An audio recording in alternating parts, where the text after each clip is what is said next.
Hey everyone, it's Apache here and welcome back to FTB Beyond here on the CreedCraft server. Thank you for joining me today and continuing to show your support for the series. If you enjoy this episode, please leave a like and a comment, and if you're new to the channel, don't forget to subscribe as well. We are here in Maneba today, just for the beginning of the episode, because I want to show you what we've done with the little spawn area here. I've made it a lot safer. It was just kind of a very small island before, with no real ghast protection at all. So I put a little roof over the Nether portal here and changed a few of the things around here as well. We had like pools of lava around and all sorts, and it got to the point where we couldn't really come into the Nether that much because as soon as you step out there was just ghasts all over here and there was no protection from them. Nathan has created this little wither skeleton farm here with the draconic evolution stabilized spawners here.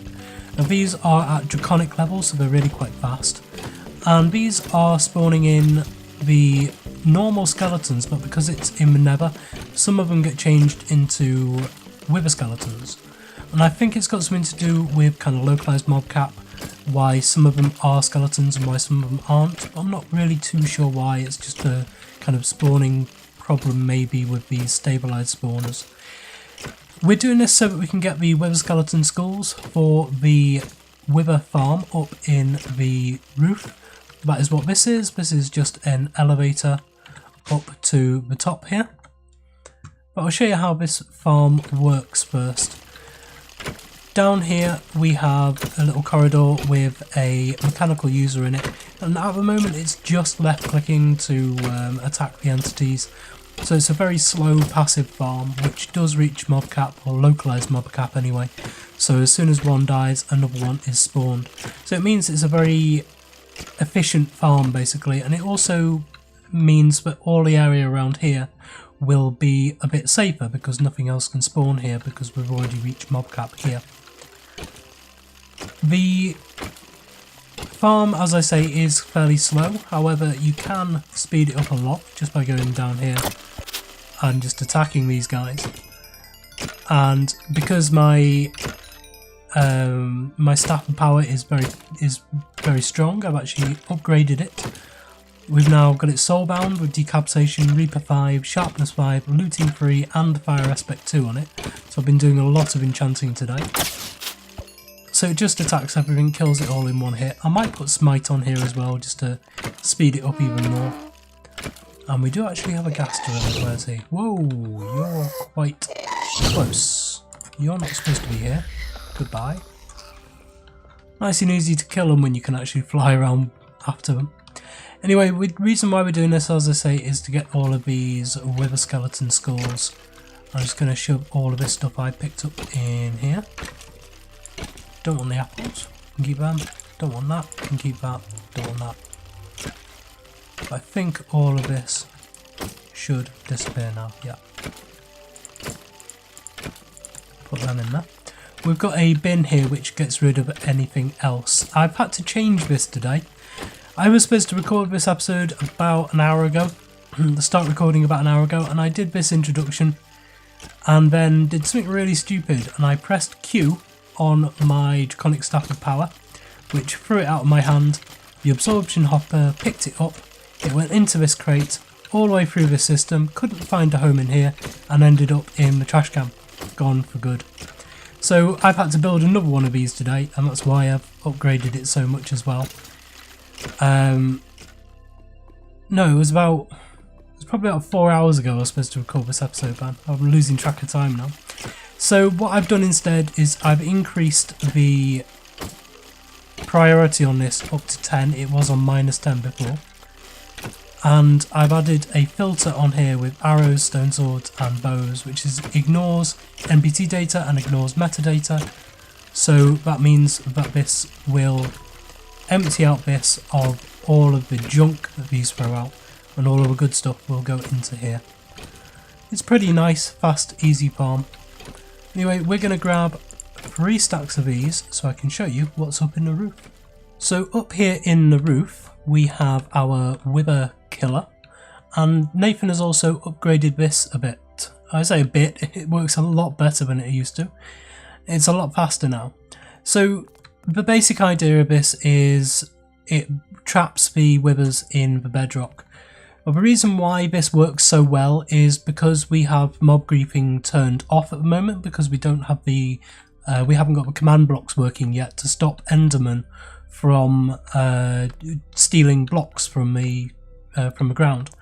So until we have that turned on, because it's really annoying trying to clean up after all the Endermen, we have got mob griefing turned off, which means we can kind of exploit the system a little bit by doing things like this. Now this is going to be a little bit loud, so I will turn down the kind of the game sounds during this bit, but you'll see just how much faster this is now. If you go back to some of my earlier episodes, I did use this farm, I showed off this farm, and it was using these phantom placers. I've actually got a guide, a tutorial on how to build a full wither spawner.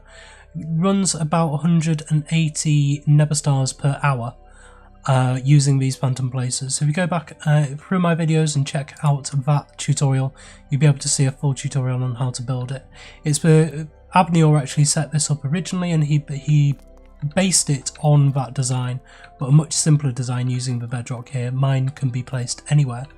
So this, as soon as I put these in, we'll start spawning a load of withers, and they'll get killed by this mob grinder, and everything will end up in here.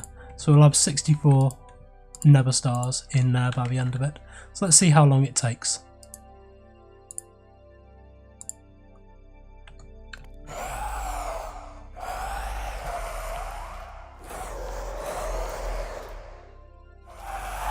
And as soon as they start spawning, they're now dying.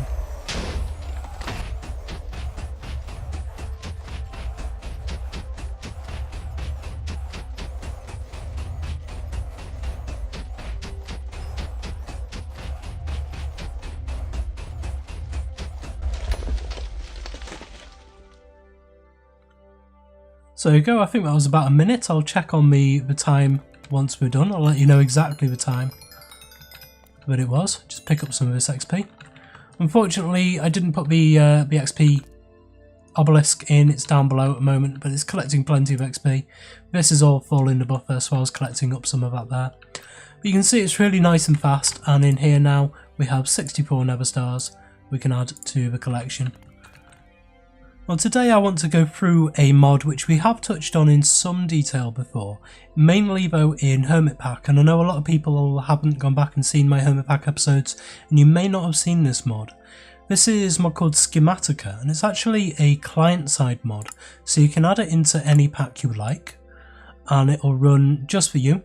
Nobody else on the server needs it.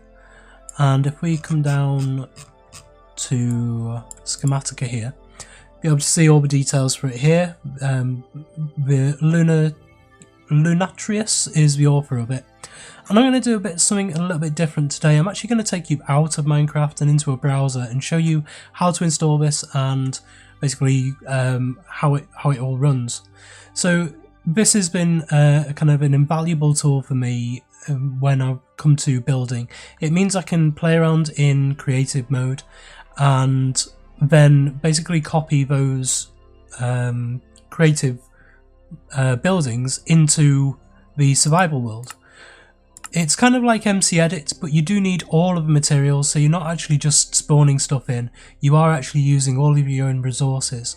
But it basically gives you a build guide on how to build what you've done, layer by layer by layer.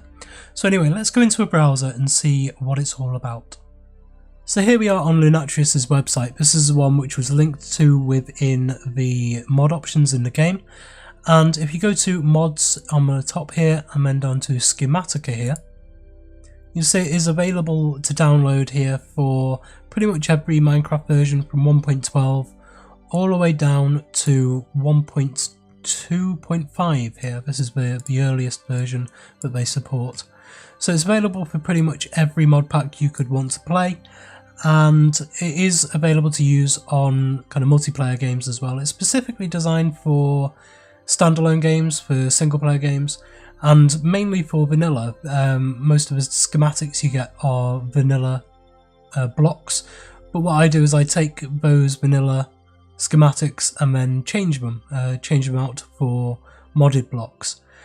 It's also available on Curse, so you can download it through Curse here, and here is the website link for the Curse. I will place these down in the description of the video, so have a look in the down there. And of course, because it is available on Curse, you can also use Twitch here to... Let's get the right screen, there we go. You can also use Twitch here to install it. So the best way to install it through Twitch is we're in the FTB Beyond mod pack here. Click on Get More Content, and this will give you a big list of all of the mods that you can add. And you can search for Schematica, and Schematica just comes up here. I've got it already installed, but you can install it from here. So it's nice and easy to install. This will install the Lunaturus core as well, which is required for 1.7.2 upwards. The other website I want to show you is Minecraft Schematics. This is minecraft-schematics.com, and this gives you a huge list of different schematics that you can add into your world. Everything from pixel art, floating islands, massive great big temples, and walls, grand hotels, all kinds of different things. And this is what we're going to be playing around with today. I'll take you into a creative world and show you what I've been able to do. The one we're going to be using is actually in Towers, and let's see if we can just search for it. It is Tower of the Gods, and here it is. So this is the basic building. Well, I say basic, it's quite huge. This is the building that I've been working with, and my idea was to first of all take this into a creative world.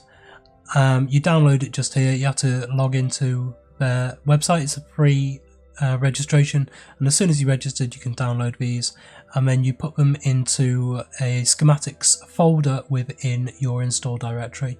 It's kind of the same as you would with any mod going into the mods folder, but there's a new folder in there called schematics. So what I've done is I've taken this into a creative world, and I'll take you to a creative world now so you can actually see the process which I've been through. So here we are in a creative world. I've put up a couple of spoiler walls here so I can show you this in stages. First of all, we want to actually import the schematic into the game so we can actually see it. Now the default key binding is divide on the numpad. So if we press that, we can see all the different schematics files that I've either saved myself or downloaded from the website that I showed you before, this Minecraft Schematics website. And we got this Tower of Gods schematic, which downloaded. If we click on Done, brings it into the game world, and you can see pretty much where every block needs to be placed. Now this is complete ghost.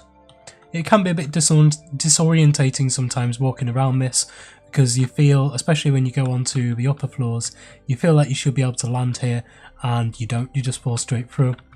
Now it's important to note that if you do use Optifine, you need to disable it, because otherwise this will just look like a complete glitched mess and you won't be able to see which blocks need to go where.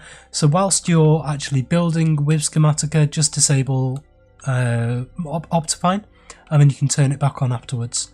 That's one really important tip I didn't know until about 2 months after starting using this, and it was really difficult to use it. So there's some important things as well with this. This can be a bit overwhelming to try and build as it is, and especially when there's hidden items like down underneath here. There's another quartz block underneath this quartz block here. So there's a few nice tips you can do with this. The default key binding for this is minus on the numpad. And if you click that, it brings up a GUI like this. You can find out what materials are needed. So we have all of these different materials which are included within this design. You can save this out to a text file, which goes into a folder called dump in your Minecraft install directory. Same folder as the schematics folder is in. We can also flip it and rotate it. Some of them are rotatable, some aren't when you download them. So this one is not rotatable, but it is flippable. So this currently is facing north, so the door this way is north. But we, in the game world, in CreedCraft, we want this to actually face south. So what we can do is we can press minus again. And first of all, if we go to, we can flip through all of the different things here. We can either go east-west, up-down, or north-south. So if we want to flip it to face south, we can go to the north-south direction here and click on flip. And that will flip it around. So this is the back and this is the front. However, in doing so, what that has done is it's meant that the stairs, which used to go round this way, now go round this way instead. So if we have a look at this again, press minus, we can now go on the east-west direction and then click flip again.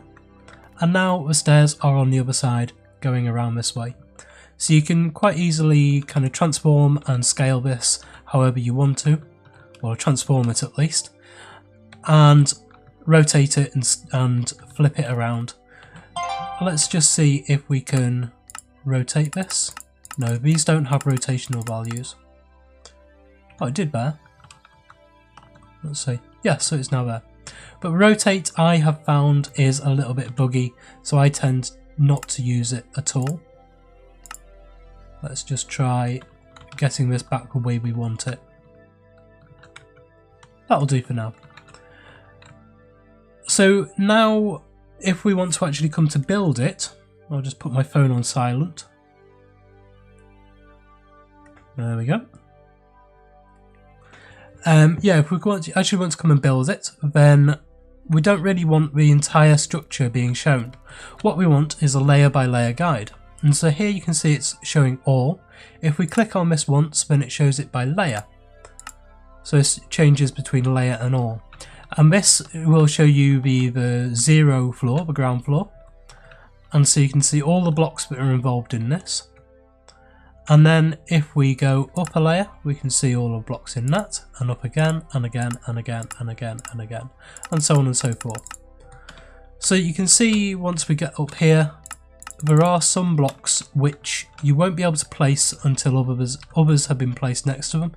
So whilst you're building these, you probably will need some scaffolding blocks. I tend to use the shield blocks from RF Tools, which are nice scaffolding blocks. They're fairly cheap to make and they are insta mine as well. Even with your hand, they're insta mine. So they're nice and easy to build with, and also they're bright red or bright blue or bright green or bright yellow, whatever colour you want to make them. I tend to use the bright red ones because it really contrasts with everything else you're building with. So if we come back down to the floor now, and if I grab, which one is it? There we go, pillar block. Whilst you're building, we can see we have, let's see where a good area will be. Just here. If we place in a correct block, it will just show as a correct block like that. However, if we place one in the wrong place, it will come up as red. If we place one in the correct place but in the wrong rotational value, then it will come up as orange like this. And if we place one obviously in the correct place and the correct rotational value, it will just show as the block itself. So that is kind of the three of the main kind of colour values. There is also stair rotations which are in purple if they are wrong. But we don't have, I suppose I can grab an angel block and show you that. So if I grab an angel block and a quartz stair, and then we'll take this up to an area where there is actually a stair where we can see. So if we place an angel block in there,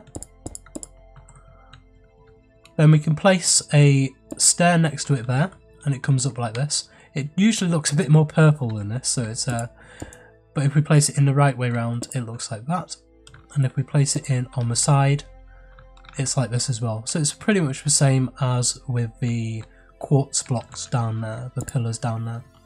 So that's pretty much everything you need to know about the building of it. You can also unload it here, and if you want to save, then the default button is multiply or star asterisk on the numpad, and then you select one corner and the second corner, so the corner down here and the corner, the kind of the opposite diagonal corner up there, all the way up over here, and then you can actually see the lines if you press on here, and then you can give it a name and you can save it, and that will save into your schematics folder. So now we're going to have a look at the first one that I built, which I made some changes to actually make it useful in CreedCraft. And what I've decided to do is actually put in the big power ball on the top. So here is the building fully built up, so we can actually have a walk around it. So I've put some Draconic Evolution stuff into this, and I've put some kind of flux networks. We've got a couple of flux controllers and a megatorch in here. So this is our power in and this is our power out. And then over here we have a portal, which I've actually disabled for now whilst I was building it, because otherwise it would put portal blocks in there and you wouldn't be able to put the portals in, so it would always give an error. That's one thing. If you're working with modded blocks and you are using stuff like portals, it's fine to put the frames in, but you usually want to try and take the dislocator out of this after you've tested it to make sure it works, and make sure that the portal blocks aren't actually in there. So if we head up the stairs here, then we can see around this building. This is the second floor. Now I've left a lot of the vanilla blocks in here because I do quite like the kind of the contrast between them. I especially like this light blue stained glass. I did try mana glass in there, but it looks far too plain. There's no contrast between the it just looks like you're looking outside and there's no block there. So but if we come up into the top here, you can see I've changed some of this. I've put stabilizer rings into these nice little gaps here. They were perfect height, perfect size for that. And I've put in a power ball.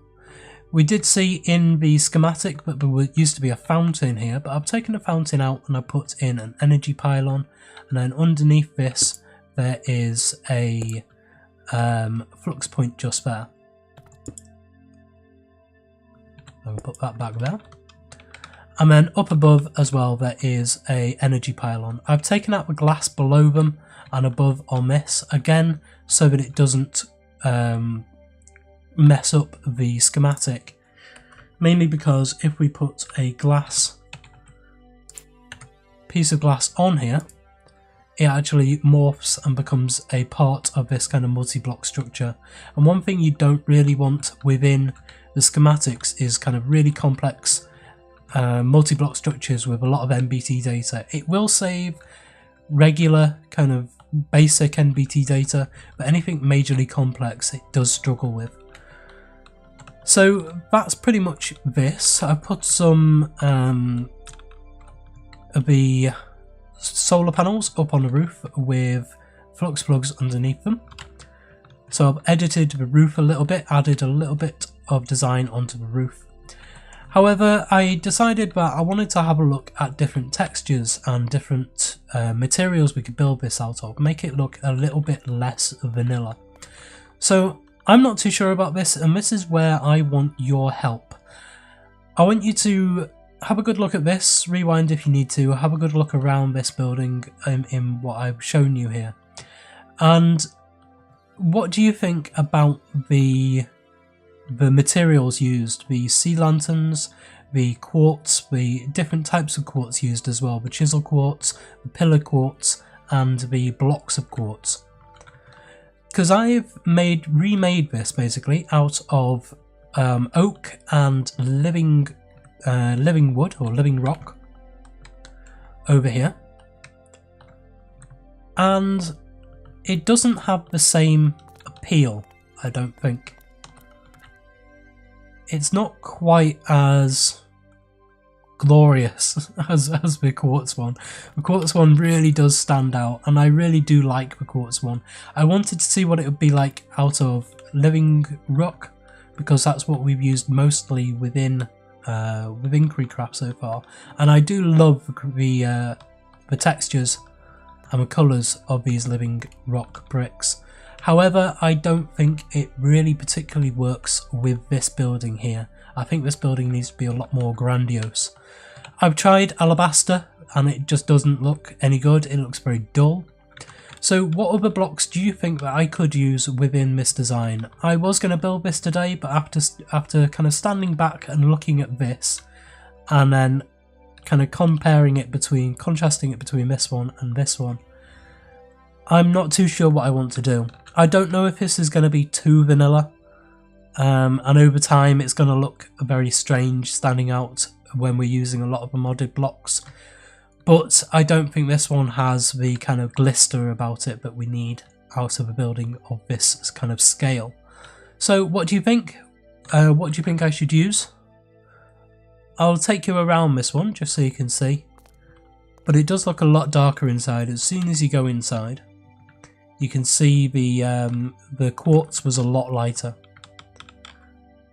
And if we go up through the floors, I've kept in the light blue stained glass. However, I've changed out pretty much everything else. And if we come up to the top, again, this is pretty much exactly the same in here. The big power ball, the stabilizers, but with wood pillars and living rock.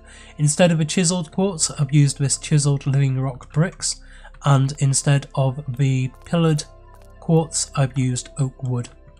I did have a look at dark oak, I had a look at living wood, and I had a look at spruce as well. Spruce was probably the other favourite that I had apart from the oak, but the oak stands out a lot more.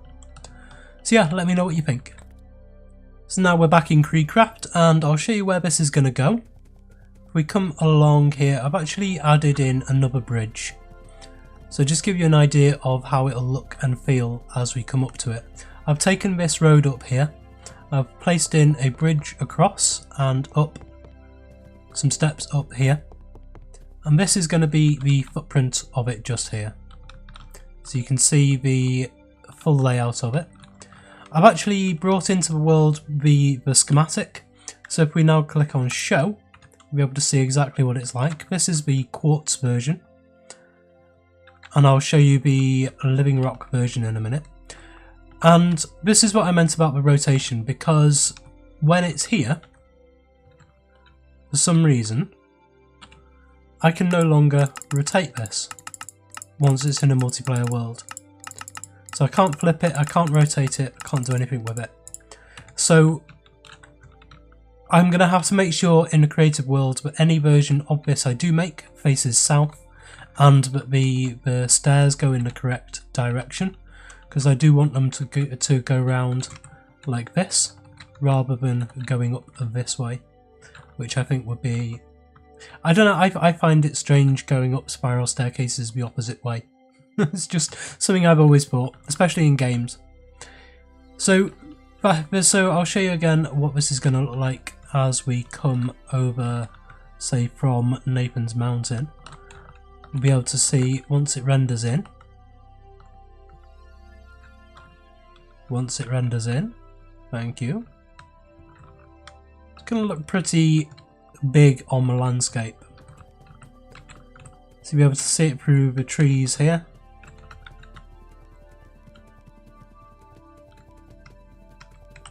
All the way above this. This is why I wanted this building to be really quite low here. That's why I wanted to save this space with the building, and I wanted that building to be pretty low so that you could actually see over the top of it, because I knew some tall tower would be over there.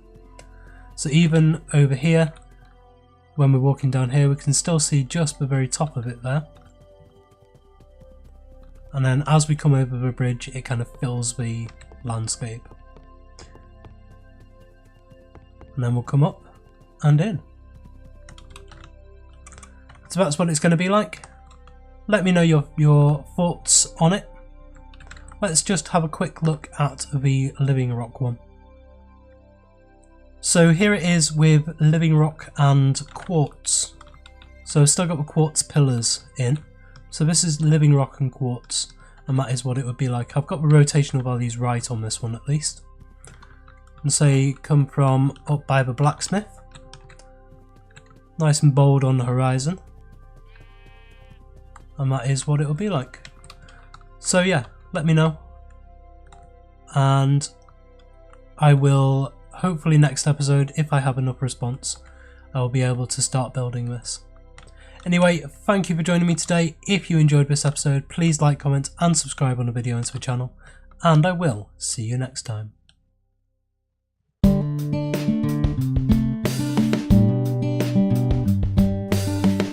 If you enjoyed this video, please consider supporting me by subscribing to the channel and liking and commenting on the videos.